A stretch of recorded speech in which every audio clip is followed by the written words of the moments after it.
সুবহানাল্লাহ ওয়ালহামদুলিল্লাহ লা ইলাহা জোরে জোরে ইল্লাল্লাহ সুবহানাল্লাহ আলহামদুলিল্লাহ লা ইলাহা ইল্লাল্লাহ লা ইলাহা ইল্লাল্লাহ লা ইলাহা ইল্লাল্লাহ আরশে কুরসি লৌহ কলম সৃষ্টি যার ওসিলা আরশে কুরসি লৌহ কলম সৃষ্টি যার ওসিলা আনি যে আল্লাহ খুশি হইয়া নাম রাখিলেন হাবিবুল্লাহ সুবহানাল্লাহ আলহামদুলিল্লাহ লা ইলাহা ইল্লাল্লাহ সুবহানাল্লাহ আলহামদুলিল্লাহ লা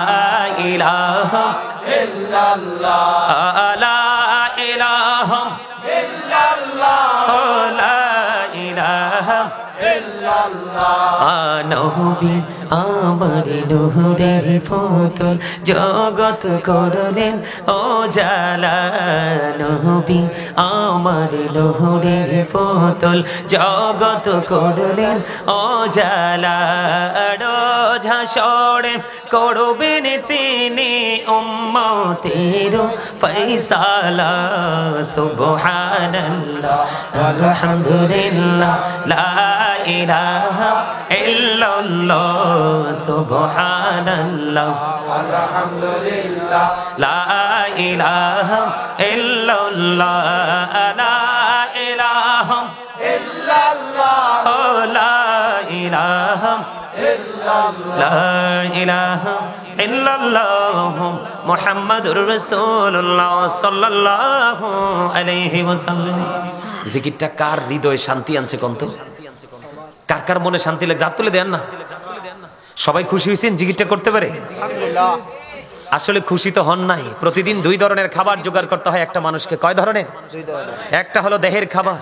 এই দেহের খাবারটা পৃথিবীর যেই কোনো হাই কোয়ালিটি হোক, লো কোয়ালিটি হোক, যেই কোনো প্লেসে আপনি খাবারটা পাবেন। নরমাল জায়গায় গেলে নরমাল কোয়ালিটি, হাই কোয়ালিটিতে গেলে হাই কোয়ালিটির খাবার, তাই তো?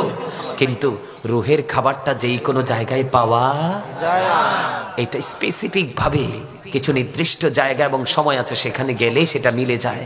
যেমন আজকেরই জলসা। আলহামদুলিল্লাহ বলেন। আলহামদুলিল্লাহ। আরো মজার খবর শোনেন, আল্লাহর হাবিব বলেছেন জিকির দুই ভাবে করা যায়, জবান দিয়েও করা যায়, অন্তর দিয়েও করা যায়। তবে জবান এবং অন্তর দুটো মিলে যেই জিকিরটা করা হয় ওই জিকির হলো সবচেয়ে উত্তম জিকির। আল্লাহর হাবিব বলেছেন যখন তোমরা জিকির শুরু করবা তখন তোমরা এমন ভাবে জিকির করবা রে যখন মানুষ দেখলেই তোমাদেরকে পাগল বলে। তোমরা যখন জিকির করবে পাগলের মতো তোমরা জিকির করো। আল্লাহর হাবিব সরকারে মদিনা বলে দিয়েছেন বন্ধু, প্রত্যেকটা মেশিনকে ক্লিয়ার করার জন্য আলাদা আলাদা যন্ত্র আছে। আছে না নাই? প্রত্যেকটা মেশিনকে পরিষ্কার করার আলাদা আলাদা যন্ত্র আছে। এই মানুষের মনের ঘরের ময়লা দূর করার যন্ত্র এর মধ্যে বন্ধু যতগুলো জিকিরের কথা বললাম, আপনার আমার জীবনে সবচেয়ে গুরুত্বপূর্ণ জিকির হলো নামাজ। আপনারা কি নামাজ পড়েন? সবাই 5 ওয়াক্ত নামাজ পড়েন? কইছে না? আওয়াজ নাই মনু, মিছা কথা কইও না। একেবারে লো লেভেল যখন 5 ওয়াক্তর কথা বলছি। কারণ আপনি নামাজ, আপনি নবীকে ভালোবাসলে লাভ হবে কি? আহলে সুন্নাত ওয়াল জামাত করলে লাভ হবে কি? সুন্নি জামাতকে আহলে সুন্নাত ওয়াল জামাত মানিটা কি? নবীকে যারা মনে প্রাণে গ্রহণ করেছে তারাই হলো নবীজির সুন্নাতের আহল। ঠিক কিনা বলেন? মনে প্রাণে ধারণ করেছেন, বাস্তব জীবনে বাস্তবায়ন করেছেন, তাইলে হবেন আপনি সুন্নি জামাত। আপনি শুধু মনে মনে বলবেন আমি আহলে সুন্নাত ওয়াল জামাতের অন্তর্ভুক্ত, আদতে নবীর সুন্নাতের কোনো কাজ নাই, এই সুন্নিয়ত দিয়ে পার হওয়া যাবে? আপনার কি মনে করেছেন? আমার আগে একজন যিনি আলোচনা করেছেন তিনি আবু বকর সিদ্দিক রাদিয়াল্লাহু তাআলা প্রেম নিয়ে আলোচনা করেছেন। আমি একটা জায়গা নিয়ে আলোচনা করব আপনাদেরকে। তারা সুন্নিয়ত, তারা যে আহলে সুন্নাত ওয়াল জামাতের অন্তর্ভুক্ত, রাসূলের আদর্শটাকে তারাও কিন্তু বাস্তবায়ন করতে করতে আজকে আমাদের পর্যন্ত নিয়ে এসেছেন। তারা কেমন করে বাস্তবায়ন করছে জানেন? আবু বকর সিদ্দিক রাদিয়াল্লাহু তাআলা আনহু সমস্ত সম্পত্তি ব্যয় করতে করতে তিনি দুস্থ হয়ে গেলেন। গায়ে জামা পর্যন্ত পরার মতো ওনার এবিলিটি নেই। মসজিদে নববীর মধ্যে আজান হয়ে গেল। মসজিদের মধ্যে যখন আজান হয়ে গেল, নবীজি নামাজের জন্য অপেক্ষা করতেছে। আবু বকর এখনো যায় না। বন্ধ, কারণ আবু বকর যাবে কেমন করে? আবু বকর নামাজ পড়তে হলে পোশাকের একটা শর্ত আছে গো। এই শর্তের দ্বারে কাছেও নাই আবু বকর, কারণ পোশাক তো নাই, কেমন করে মসজিদে যাবে? বন্ধুরে আমার কিতাব প্রমাণ করেছে ওনার শরীরের মধ্যে ছোট্ট একটা জামা ছিল। এই জামাটার সাথে ঘরের বালিশের গিলাপ তিনি ছিঁড়ে জোড়া লাগাইছে। খেজুর কাটাকে সুই ব্যবহার করেছে, পাতাকে সুতা, এমনি করে ব্যবহার করে জামা বানাইয়া এটাকে সুন্দর করে রেডি করে করে মসজিদে যাইতে একটু দেরি হয়ে গেছে। মসজিদে কদমটা দিতে দেরি রে, আমার নবীজি একটা ডাক দিয়ে বললেন, আবু বকর, আমি থাকা অবস্থায় ইসলামে তোমাদের ইসলামের প্রতি এত অবহেলা, আমি চলে গেলে না জানি কি অবস্থা হবে। অথচ আবু বকর ইচ্ছে করে নামাজ পড় দেরি করেনি। ওনার পোশাক ছিল না বন্ধু। আবু বকরের জন্য নবীজি নামাজ পড়লেন, দোয়া করে দিলেন। নামাজ শেষ করার পরে যখন নবীজি বাহিরের দিকে পবিত্র কদম মোবারক বাড়িয়ে দিলেন, এবার সামনের দিকে চাইয়া দেখে রে, হযরতে জিবরাইল আলাইহিস সালাম আজকে খেজুর পাতার পোশাক পরে নবীজির সামনে। জোরে জোরে বলুন না সুবহানাল্লাহ। নবীজি একটা ডাক দিয়ে বললেন, ভাই জিবরাইল, আপনি যখন আমার কাছে আসেন তখন আমি দেখতে পাই আপনার সঙ্গে ব্যতিক্রম জান্নাতি পোশাক আপনার সাথে যুক্ত, কিন্তু আজকে খেজুর পাতার পোশাক কেন আপনার বডিতে? এবার আবু বকর সিদ্দিক রাদিয়াল্লাহু তাআলা আনহুর দিকে ইশারা করে বললেন, ইয়া রাসূলুল্লাহ, ইয়া হাবিবাল্লাহ, নবী গো, আপনি আপনার আবু বকরের দিকে চাইয়া দেখেন গো, আপনার আবু বকরের জামা নাই নামাজ পড়তে আসার মতো। আপনি চাইয়া দেখেন গায়ের জামার সাথে বালিশের গিলাম খেজুর পাতা এবং খেজুর কাটাকে সুই সুতা দিয়ে বানাইয়া নামাজ পড়তে এসেছে। যখন আবু বকর খেজুর পাতা দিয়ে জামা বানায়, আল্লাহ রাব্বুল আলামিন সমস্ত আসমানের ফেরেশতাকে ঘোষণা করে দিলেন, আজকে আমার আবু বকরের সম্মানার্থে সকল আসমানি ফেরেশতারা যান খেজুর পাতার পোশাক পরে নাও। কেউ যদি খেজুর পাতার পোশাক পরতে আপত্তি করো, আমি ফেরেশতাদের দপ্তর থেকে নামাইতে বাধ্য হব। ও বন্ধু, জিবরিল বলতেছি, ইয়া রাসূলুল্লাহ, আল্লাহর এই কঠোর বার্তা শুনে সমস্ত ফেরেশতা খেজুর পাতার পোশাক পরেছে আবু বকরের সম্মানার্থে। জোরে জোরে সুবহানাল্লাহ। আর আপনার আমার ঘরে কত দামি দামি পাঞ্জাবি তাও করে রেখে দিয়েছি। জুমার দিনে শর্ট শার্ট এবং জিন্স প্যান্ট পরে নামাজ পড়তে যায়, যেই প্যান্ট পরে নামাজ পড়লে নামাজ পর্যন্ত বাতিল হয়ে যাবে, আল্লাহ পর্যন্ত পৌঁছাবে না। এখন আপনারা বলবেন, হুজুর কি নতুন ওয়াজ শুরু করে দিলেন? আমি আপনাদেরকে বলে দিই, জিকির করতে হলে কিছু কন্ডিশন মানতে হবে, যেই কন্ডিশনটা আল্লাহ প্রদত্ত। এখানে ম্যাক্সিমাম লোকের পরনে এসে দেখেছি লুঙ্গি, এটা অত্যন্ত চমৎকার পোশাক। তবে আমি আপনাদেরকে বলি, বর্তমানে যে জিন্স প্যান্ট বাজার এসেছে, এটা ম্যাক্সিমাম মুসলমানের জন্য বন্ধু টোটাল নিষেধ। বলে হুজুর কেন? আল্লাহ বলেছেন, লিবাসুত তাকওয়া যালিকা খায়র, আল্লাহর কাছে সবচেয়ে উত্তম পোশাক হলো তাকওয়ার পোশাক। এটা হলো পুরুষের জন্য পর্দা। আমার দিকে তাকান সবাই, যুবকদেরকে বলছি, উপর দিয়ে থাকবে নাভি বরাবর আর নিচের দিক দিয়ে থাকবে টাকনোর উপরে।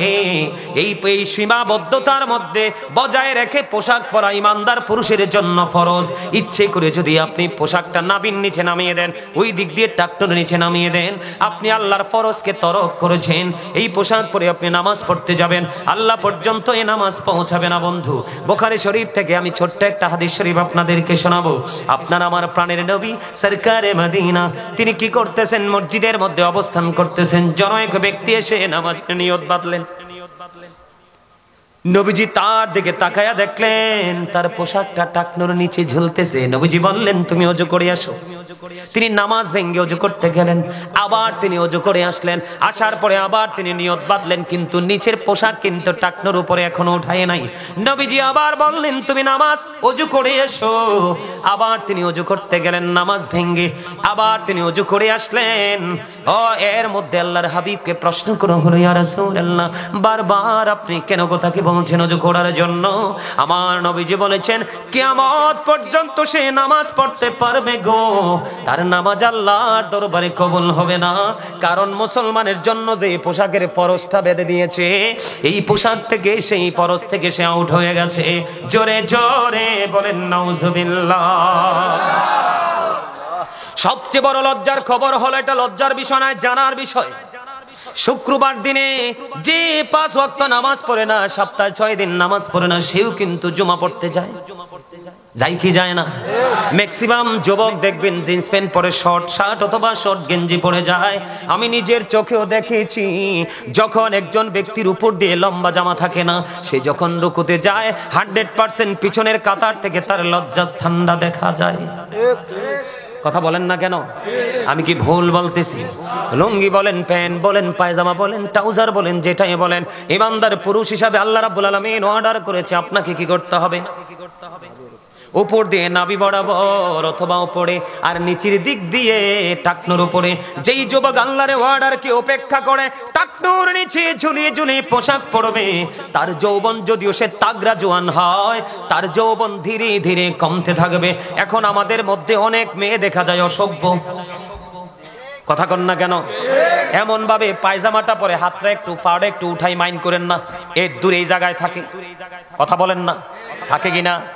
মেয়েরাটা থাকার কথা একেবারে মুড়ার নিচে বন্ধ, মাথা থেকে পুরোটা ঢাকার কথা। মনে হয় যেন রাস্তার মধ্যে হাঁটু পানি এই পর্যন্ত, টাকনু এবং হাঁটুর মাঝামাঝি। আপনারা কথা কন না কেন?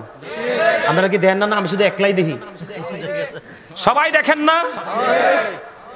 যাবেন কোথায়? আমরা চারপাশে গজব আমাদেরকে ঘিরে ফেলেছে। কারণ আজকে দেখবেন মানুষ দিনের কাজের জন্য ডাকলে দেখবেন কেউ আসবে না, কেউ আসতে চাইবে না।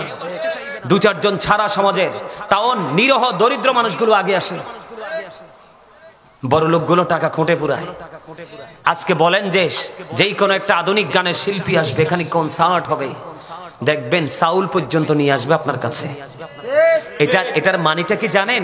এটাই হলো কিয়ামতের সিমটম, এটাই হলো কিয়ামতের আলামত। যখন ইসলামটা পৃথিবীতে এসেছিল তখন ইসলামটা গরিব ছিল, পৃথিবীর অবস্থা ভালো ছিল না।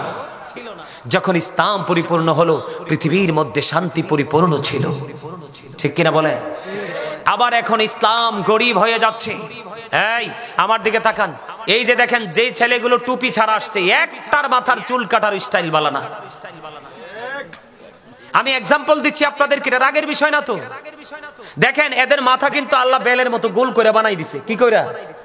কেউ বানাইছে বাবুই পাখির বাসা, কেউ বানাইছে দান ঝাড়ুন্না কুলা, কেউ বানাইছে এটার আবার সালুইন, কেউ আবার বানাইছে কানের গোড়াটারে ডিজিটাল রেল লাইন। এই বর্তমানে 100 থেকে 100 ইয়াং ছেলেদের মাথা থেকে ইসলাম সরে গেছে। চুল কাটার যে ইসলামের যে কন্ডিশন, সেই কন্ডিশন থেকে ছেলেরা কি হয়ে গেছে? আউট হয়ে গেছে। একটা বার খতিব সাহেবকে প্রশ্ন করেনি, একটা বার ইমাম সাহেবকে প্রশ্ন করেনি, হুজুর আমি যে স্টাইলে চুলটা কাটলাম এটা রাইট কিনা? অথবা বাবাও তো যাইয়া প্রশ্ন করে নাই যে বা হুজুর আমার ছেলেটা এইভাবে চুলটা কাটছে, আসলে কি রাইট কিনা? কথা বলেন না, আমি কি ভুল বলতেছি? ম্যাক্সিমাম ছেলেরা জিন্স প্যান্টটা পরে আসে, উপর এদিক দিয়ে নাভির কমপক্ষে 4 আঙ্গুল নিচে থাকে প্যান্টটা। আমরা যে পুরুষ একজন আরেকজনের দিকে তাকাতে লজ্জা বোধ করি, কারণ চোখের জিনা হলো দেখা। মনে রাখবেন, আপনি যদি চোখকে নোংরামি থেকে বাঁচাতে পারেন, আপনার নফসকে নোংরামি থেকে বাঁচানো সম্ভব। কারণ আপনি যখন চোখে কোনো কিছু দেখবেন, এটা কিন্তু চোখ থেকে স্থানান্তরিত হয়ে কিন্তু আপনার নফস পর্যন্ত পৌঁছে যাবে। তখনই একটা নারী এবং পুরুষ নোংরা কাজে লিপ্ত হয়। কথা বলেন না, আমি কি বাস্তব কথা বলছি না? আরে ভাই, তোমরা মুসলমান, ইসলামের মধ্যে পরিপূর্ণ পূর্ণাঙ্গ জীবন ব্যবস্থা রয়েছে। কারণ ইন্নাদ দীনা ইনদাল্লাহিল ইসলাম, Islam is not only a religion but also complete code of life. থাক না, আজকে পড়ছে আর কি, অসুবিধা নাই। এটা হিসাব নিকেশ যদি মনে করে যে না এটা নাবির উপরে থাকবে, পড়বে, অসুবিধা নাই তো।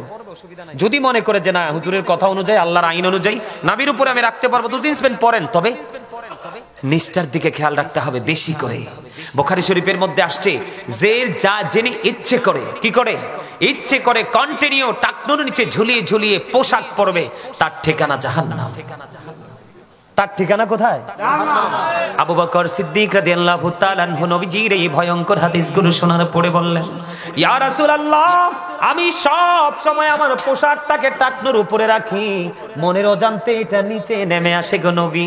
যখন দেখি নিচে নেমে আসছে আমি তাড়াতাড়ি করে উঠাই ফেলাই। এখন আমিও কি সাজার অন্তর্ভুক্ত হব গো? নবীজি বললেন, না না, যদি তুমি ইচ্ছে করে টাকনোর নিচে অহংকার করে ঝুলিয়ে ঝুলিয়ে না পড়ো, চলে গেছে তুমি উঠিয়ে ফেলো, তাহলে তোমার কোনো সাজা নেই, তোমার জন্য কোনো সাজা নেই। জোরে জোরে কন্যা সুবহানাল্লাহ। যিনি দেখতে পাইলেন পোশাকটা নাভির নিচে টাকনোর নিচে চলে গেছেন, সঙ্গে সঙ্গে তুলে ফেললেন। এটাকেই বলে তাকওয়া।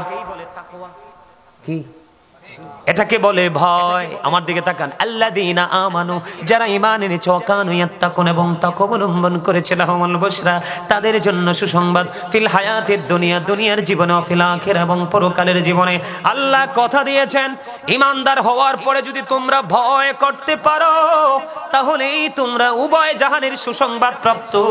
তোমরা শুধু প্রেম করলা, ভয় করতে পারলা না, কখনোই তোমাদের সফলতা সম্ভব নয়। আল্লাহ কিয়ামতের দিন